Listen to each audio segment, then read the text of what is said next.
Hello students, welcome back to my YouTube channel. So continue कर रहे हैं from exercise 7.1। Let's see question number 11। So आपके पास इस तरह से वैल्यू दे रखी है और आपको इसको इंटीग्रेट करना है, राइट। सो बहुत ही सिंपल है ये वाला क्वेश्चन। अगर आप एक्स स्क्वायर की वैल्यू को आप देख रहे हैं ये प्रॉपर एलसीएम वे में नीचे डिनोमिनेटर में है, तो ये वैल्यू इसके नीचे भी आ सकती है, इसके नीचे भी और इसके नीचे भी, राइट। सो जैसे हम स्प्लिट करके लिखते हैं एलसीएम से पहले, इसको एग्जैक्टली हम इस तरह से लिख सकते हैं, राइट। तो यहाँ से एक्स स्क्वायर वैल्यू कैंसिल हो जाएगी, ऊपर रह जाएगा एक्स, और यहाँ से पूरी एक्स स्क्वायर कैंसिल हो जाएगी और यहाँ पर रह जाएगा लाइक दिस। और आप इस वैल्यू को भी अगर आप न्यूमरेटर में लेकर जाएंगे तो ये वैल्यू आपकी किस तरह से दिखेगी, in the form of -2, right. So simply अब यहाँ पे हम इसका इंटीग्रेशन कर देते हैं। सो यहाँ पर पावर इसकी 1 है, इसका इंटीग्रेशन क्या होगा, 1 + 1, दैट मीन्स पावर में 1 ऐड हो जाता है, राइट। और सेम वैल्यू जो यहाँ पे पावर में होती है वो डिनोमिनेटर में भी आ जाती है। एंड अगर आप इसका इंटीग्रेशन कर रहे हैं, यहाँ पे मैंने एक साथ लिखकर इसको सॉल्व किया है, आप इसको एक स्टेप यहाँ पर इस तरह से स्प्लिट करके भी लिख सकते हो अगर आपको इजी लगता है तो, लाइक दिस। अब आपको क्लियर पता चलेगा कि आपको एक्स को इंटीग्रेशन करना है, देन यहाँ पर सिर्फ 1 वैल्यू है, आप यहाँ पे कांस्टेंट वैल्यूज को इंटीग्रेशन से बाहर लिख सकते हैं, नो प्रॉब्लम एट ऑल।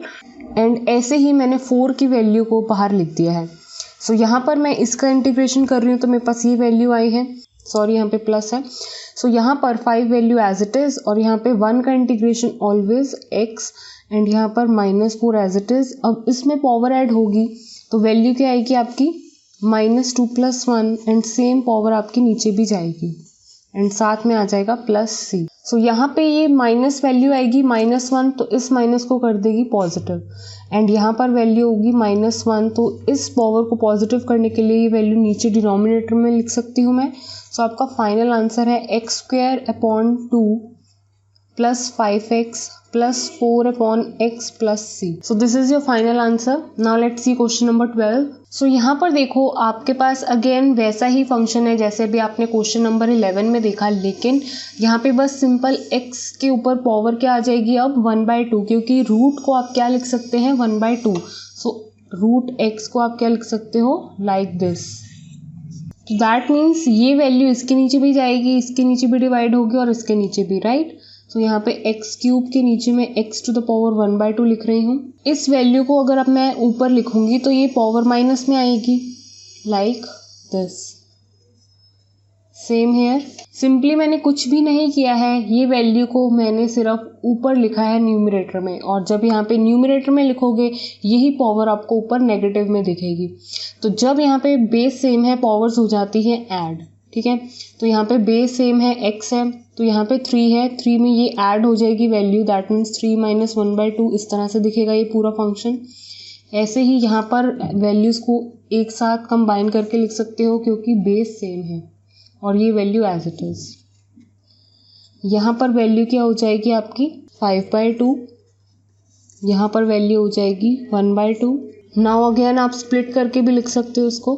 सो यहाँ से भी आप डायरेक्ट लिख सकते थे आंसर्स इंटीग्रेट करके, लेकिन अगर जिनको ऐसे लिखना इजी लगता है वो ऐसे स्प्लिट करके भी सॉल्व कर सकते हैं, no problem at all.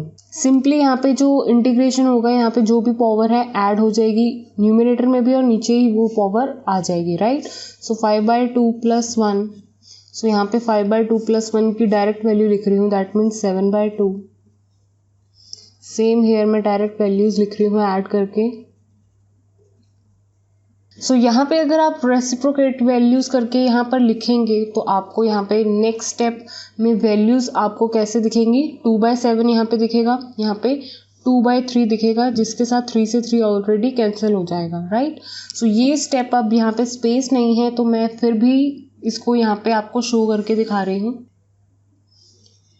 x 7/2 power में हो जाएगा और ये रेसिप्रोकेट करके वैल्यू 2/7 ऐसे दिखेगी।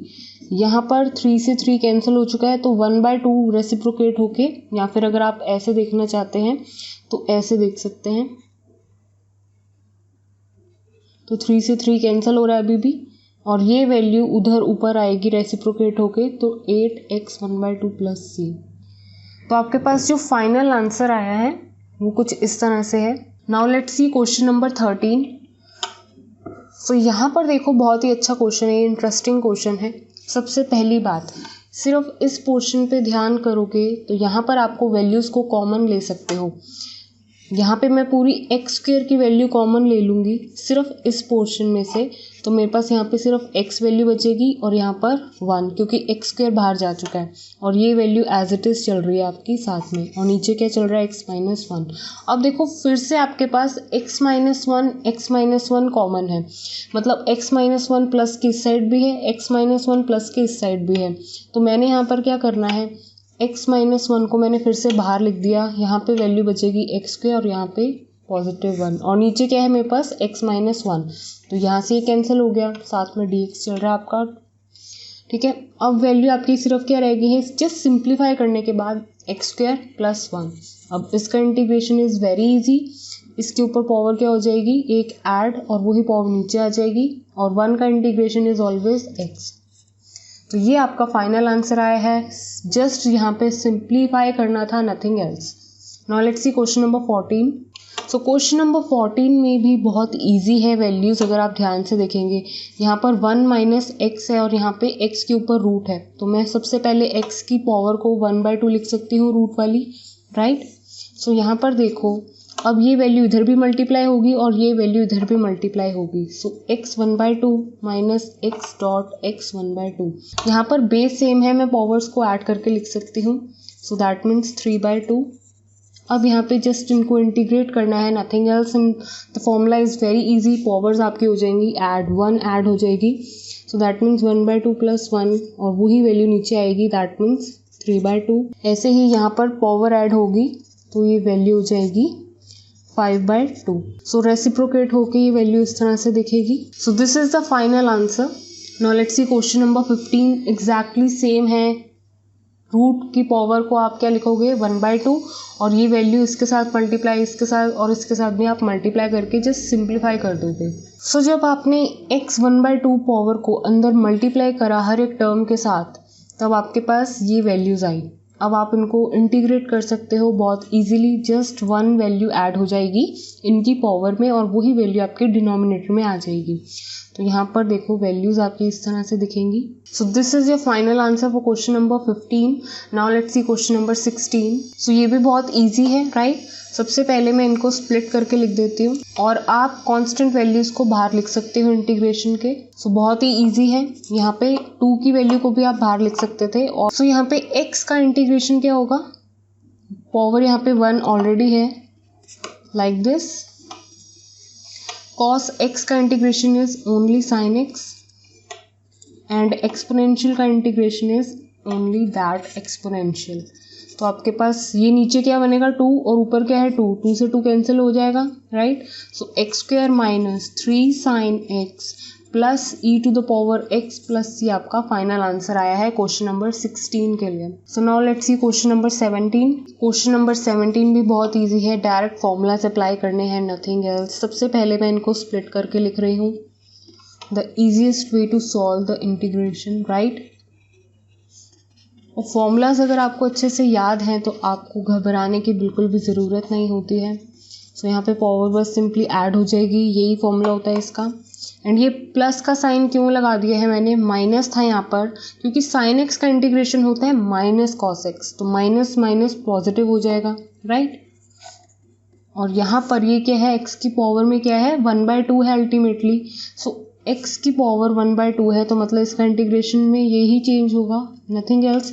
सो ये वैल्यू आपकी क्या है 3/2। सो यहाँ से वैल्यू आपकी आई है लाइक दिस, रेसिप्रोकेट हो जाएगा। तो this is the final answer for question number 17। Now let's see question number 18। So question number 18 है अब आपके पास इस तरह से, ये वैल्यू को सबसे पहले यहाँ पे भी मल्टीप्लाई कर दोगे और इसके साथ भी मल्टीप्लाई कर दोगे। सो लेट्स सी क्या बनता है हमारे पास, secant square x plus secant x tan x. अब इन वैल्यूज़ को मैं स्प्लिट करके भी लिख सकती हूँ। सो मेरे पास दोनों के इंटीग्रेशन के फॉर्मूलाज हैं डायरेक्ट। इसका इंटीग्रेशन क्या होता है, अगर आपको फॉर्मूला याद होगा tan x, और इसका इंटीग्रेशन क्या होता है ओवरऑल सीकेंड x। तो ये जस्ट फॉर्मूला की हेल्प से मैंने डायरेक्ट लिखा है, कुछ भी नहीं था यहाँ पे। Now let's see question number 19। So question number 19 को फर्स्ट ऑफ ऑल मैं साइन एंड कॉस में कन्वर्ट करना चाहूँगी। सो सीकेंड स्क्वायर एक्स को अगर मैं डिनोमिनेटर में लिखूंगी तो वैल्यू क्या आएगी, कॉस स्क्वायर एक्स। एंड इसी तरह से कोसेकेंड स्क्वायर एक्स को भी मैं डिनोमिनेटर में लिखूंगी अगेन, तो मेरे पास वैल्यू आएगी साइन स्क्वायर एक्स। अब यहाँ पे मैं रेसिप्रोकेट करूंगी वैल्यूज़ को, तो मेरे पास वैल्यू आएगी sine square x upon cos square x, जिसको मैं क्या लिख सकती हूँ टैन की फॉर्म में, टैन स्क्वायर एक्स।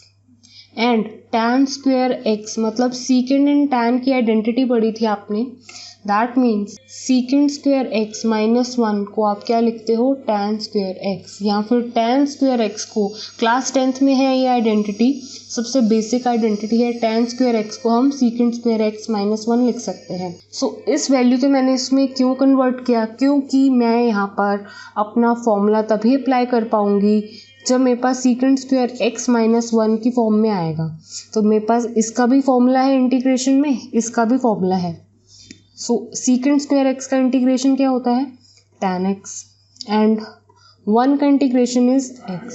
सो बहुत इजी था, सिंपली मैंने इसको साइन कॉस में फर्स्ट ऑफ ऑल चेंज किया, उसको मैंने लिख दिया tan स्क्वायर x। अब मैंने इसको भी चेंज कर दिया ट्रिग्नोमेट्रिक आइडेंटिटी से like this. So secant square x का जैसे आपको डायरेक्ट फॉर्मूला पता है इंटीग्रेशन का, दैट मीन्स tan x होता है सीकेंड स्क्वायर x का इंटीग्रेशन, तो वो मैंने जस्ट अप्लाई कर दिया है। एंड इसके लिए आपको तो वैल्यू पता ही थी। So now let's see question number 20। सो सबसे पहले इसको एलसीएम की फॉर्म में, इसके नीचे भी मैं लिख सकती हूँ, इसके नीचे भी मैं लिख सकती हूँ। सो पहला स्टेप मेरा यही रहेगा। नेक्स्ट स्टेप में मैं कॉस स्क्वायर एक्स की वैल्यू को मैं ऊपर लिखूंगी, तो वो वैल्यू बन जाएगी सीकेंड स्क्वायर एक्स। अब यहाँ पर साइन एक्स के नीचे कॉस स्क्वायर एक्स है, तो मतलब एक मैंने कॉस एक्स ऐसे लिख दिया और एक मैंने कॉस एक्स को इस तरह से लग करके लिख दिया। 2 की वैल्यू को बाहर लिख चुकी हूँ, ऐसे ही यहाँ से आप 3 की वैल्यू को बाहर लिख सकते हैं। Sine x upon cos x को मैंने क्या लिख दिया है, tan x, और इसको आप न्यूमिनेटर में लिखोगे तो वैल्यू क्या आएगी आपके पास, सीकेंड एक्स। तो आपके पास सीकेंड स्क्वायर एक्स का भी इंटीग्रेशन का फॉर्मूला है और आपके पास सीकेंड tan x का भी फॉर्मूला है डायरेक्ट, तो वो जस्ट आपको अप्लाई करना है, नथिंग एल्स। तो यहाँ पे वैल्यू हो जाएगी tan x, यहाँ पे वैल्यू हो जाएगी सीकेंड x। तो this is the final answer for question number 20। Now let's see question number 21। सो यहाँ पर आपके पास क्या है, रूट की फॉर्म में है, तो मैं इसको 1/2 लिख सकती हूँ, ऐसे ही इसको भी 1/2 लिख सकती हूँ। अब इस वैल्यू को मैं नेक्स्ट स्टेप में न्यूमिनेटर में लिखूंगी, तो उसकी पावर क्या होगी, नेगेटिव में। सिंपली अब आपको क्या करना है, इनका इंटीग्रेशन करना है, नथिंग एल्स। और इंटीग्रेशन भी इनका बहुत ही इजी है, जस्ट 1 ऐड हो जाता है पावर में और वही पावर डिनोमिनेटर में भी आ जाती है। यहाँ पे 3/2 लाइक दिस, और इसके लिए हम अगर ऐड करेंगे तो यहाँ पे 1/2 ही रहेगा। अब इनका रेसिप्रोकेट करेंगे वैल्यू, तो मुझे कैसे दिखेगा फाइनल आंसर अपना, 2/3 x to the power 3/2 plus 1/2, ओ सॉरी 2, क्योंकि जब ये रेसिप्रोकेट होगा तो 2 ऊपर आएगा 1 नीचे रह जाएगा, like this. So this is the final answer. तो अगर आपको मैच करना है, आपके पास ऑप्शंस गिवन है क्वेश्चन नंबर 21 के लिए, so that option is C answer option है आपका for question number 21. Now let's see question number 22, last question of this exercise. If d by dx of this function is this such that f of 2 equals to 0, then find main function fx. तो ऐसा same मैंने solved example for exercise 7.1 में भी आपको already बताया हुआ है, but don't worry, ये बहुत ही ईजी है, मैं यहाँ पर भी आपको फिर से बता देती हूँ। उन्होंने आपको वैल्यू किस चीज़ की दी हुई है, फर्स्ट ऑफ ऑल आपको निकालना है फंक्शन, मेन फंक्शन। ये मेन फंक्शन निकालोगे, उसके बाद ही उस फंक्शन में x की जगह जब 2 डालोगे तो वो वैल्यू आपको 0 के इक्वल रखने पर कोई वैल्यू मिलेगी, राइट।